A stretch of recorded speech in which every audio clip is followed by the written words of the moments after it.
and so do foxes, coyotes, jackals and snakes that prey on them.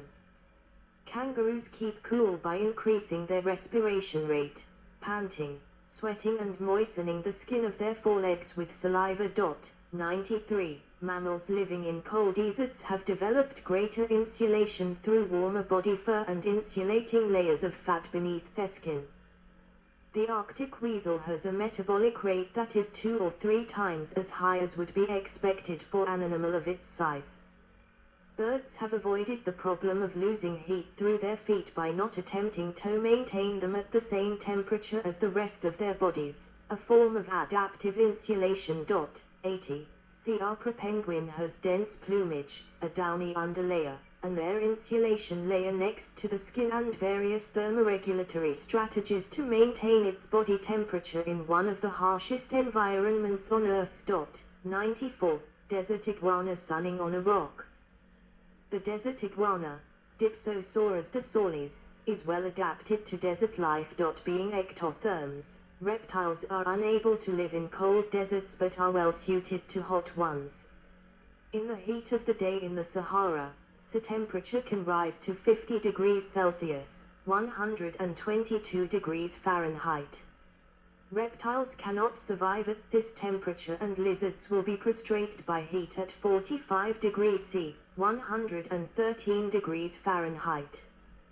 They have few adaptations to desert life and are unable to cool themselves by sweating, so they shelter during the heat of the day.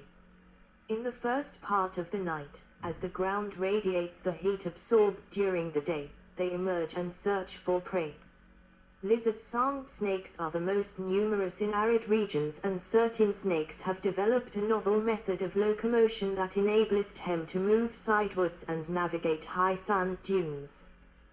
These include the horned viper of Africa and the sidewinder of North America, evolutionarily distinct but with similar behavioral patterns because of convergent evolution. Many desert reptiles are ambush predators and often bury themselves in the sand, waiting for prey to come within range. 95. Amphibians might seem unlikely desert dwellers, because of their need to keep their skins moist and their dependence on water for reproductive purposes.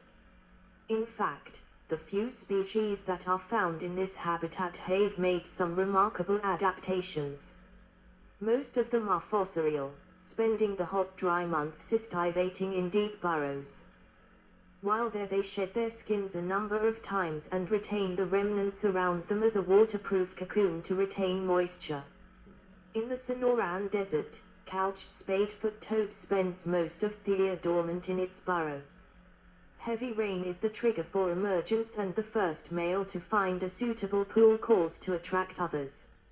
Eggs are laid and the tadpoles grow rapidly as they must reach metamorphosis before the water evaporates. As the desert dries out, the adult toads rebury themselves. The juveniles stay on the surface for a while, feeding and growing, but soon dig themselves burrows. Few make it to adulthood. 96. The water-holding frog in Australia has a similar life cycle and may estivate for as long as 5 years if no rain falls. 97.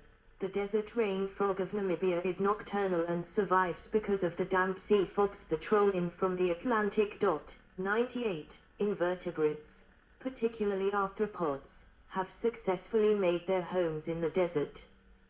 Flies, beetles, ants, termites, locusts, millipedes, scorpions and spiders. 99. Have hard cuticles which are impervious to water, and many of them lay their eggs underground and their young develop away from the temperature extremes at the surface.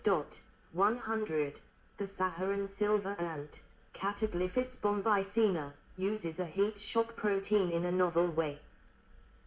Tadpole shrimp facing left on desert sand. Tadpole shrimp survive dry period eggs, which rapidly hatch and develop after rain. And forages in the open during brief forays in the heat of the day. 101. The long-legged darkling beetle in Namibia stands on its front legs and raises its carapace to catch the morning mist as condensate, funneling the water into its mouth. 102. Some arthropods make use of the ephemeral pools that form after rain and complete their life cycle in a matter of days. The desert shrimp does this, appearing miraculously in new-formed puddles as the dormant eggs hatch. Others, such as brine shrimps, fairy shrimps and tadpole shrimps, are cryptobiotic and can lose up to 92% of the body weight, rehydrating as soon as it rains and the temporary pools reappear. 103. Human relations. Humans have long made use of deserts as places to live. 104, and more recently have started to exploit them for minerals. 105, and energy capture. 106. Deserts play a significant role in human culture with an extensive literature. 107. History. Shepherd leaving his sheep outside of Marrakech, Morocco. Shepherd near Marrakech leading his flock to new pasture. People have been living in deserts for millennia. Many, such as the Bushmen in the Kalahari, the Aborigines in Australia and various tribes of North American Indians, were originally hunter-gatherers. They developed skills in the manufacture and use of weapons, animal tracking, finding water, foraging for edible plants and using things they found in their natural environment to supply their everyday needs. Their self-sufficient skills and knowledge were passed down through the generations by word of mouth. 104. Other cultures developed a nomadic way of life as herders of sheep, goats, cattle, camels, yaks, llamas or reindeer. They traveled over large areas with their herds, moving to new pastures as seasonal and erratic rainfall encouraged new plant growth. They took with them their tents made of cloth or skins draped over poles, and their diet included milk, blood and sometimes meat. 108. Salt caravan of heavy-laden camels in desert. Salt caravan traveling between Agadez and the Bilma salt mines. The desert nomads were also traders. The Sahara is a very large expanse of land stretching from the Atlantic Rim to Egypt. Trade routes were developed linking the Sahel in the south with the fertile Mediterranean region to the north, and large numbers of camels were used to carry valuable goods across the desert interior. The Tuareg were traders, and the transported goods traditionally included slaves, ivory and gold going northwards and salt going southwards. Berbers with knowledge of the region were employed to guide the caravans between the various oases and wells. 109. Several million slaves may have been taken northwards across the Sahara between the 8th and 18th centuries. 110. Traditional means of overland transport declined. With the advent of motor vehicles, shipping and air freight, but caravans still travel along routes between Agadez and Bilma and between Timbuktu and Doudani, carrying salt from the interior to desert edge communities. 111. Round the rims of deserts, where more precipitation occurred and conditions were more suitable, some groups took to cultivating crops. This may have happened when drought caused the death of herd animals, forcing herdsmen to turn to cultivation. With few inputs, they were at the mercy of the weather and may have lived at bare subsistence level. The land they cultivated reduced the area available to nomadic herders, causing disputes over land. The semi-arid fringes of the desert have fragile soils which are at risk of erosion when exposed, as happened in the American Dust Bowl in the 1930s. The grasses that held the soil in place were plowed under, and a series of dry years caused crop failures, while enormous dust storms blew the topsoil away. 500,000 Americans were forced to leave their land in this catastrophe. 112. Similar damage is being done today to the semi-arid areas that rim deserts, and about 12 million hectares of land are being turned to desert each year. 113. Desertification is caused by such factors as drought, climatic shifts, tillage for agriculture, overgrazing and deforestation. Vegetation plays a major role in determining the composition of the soil. In many environments, The rate of erosion and runoff increases dramatically with reduced vegetation cover. 114. Natural resource extraction. See description. A mining plant near Jodhpur, India. Deserts contain substantial mineral resources, sometimes over their entire surface, giving them their characteristic colors. For example, the red of many sand deserts comes from laterite minerals. 115. Geological processes in a desert climate can concentrate minerals into valuable deposits. Leaching by groundwater can extract all minerals and redeposit them, according to the water table, in concentrated form. 105. Similarly, evaporation tends to concentrate minerals in desert lakes, creating dry lake beds or playas rich in minerals. Evaporation can concentrate minerals as a variety of evaporic deposits, including gypsum, sodium nitrate, sodium chloride and borates. 105. Evaporites are found in the USA's Great Basin Desert, historically exploited by the 20 mule teams pulling carts of borax from Death Valley to Themrist Railway. 105. A desert especially rich in mineral salts is the Atacama Desert, Chile, where sodium nitrate has been mined for explosives and fertilizers since around 1850.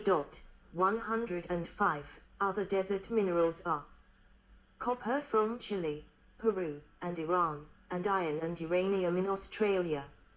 Many other metals, salts and commercially valuable types of rock such as pumice are extracted from deserts around the world.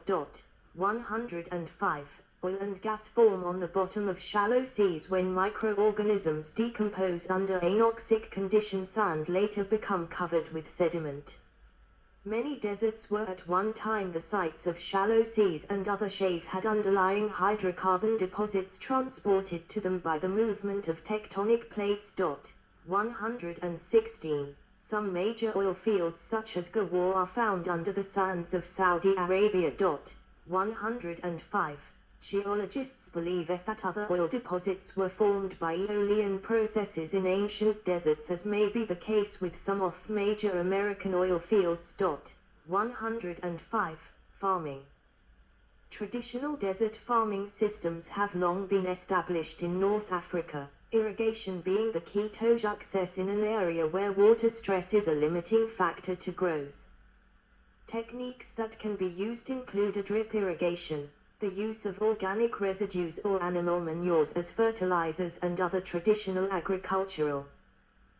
Aerial view of the Imperial Valley showing the pattern of irrigation.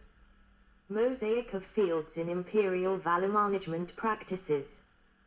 Once fertility has been built up, further crop production preserves the soil from destruction by wind and other forms of erosion. 117. It has been found that plant growth promoting bacteria play a role in increasing the resistance of plants to stress conditions, and these rhizobacterial suspensions could be inoculated into the soil in the vicinity of the plants. A study of these microbes found that desert farming hampers desertification by establishing islands of fertility, allowing farmers to achieve increased yields despite the adverse environmental conditions.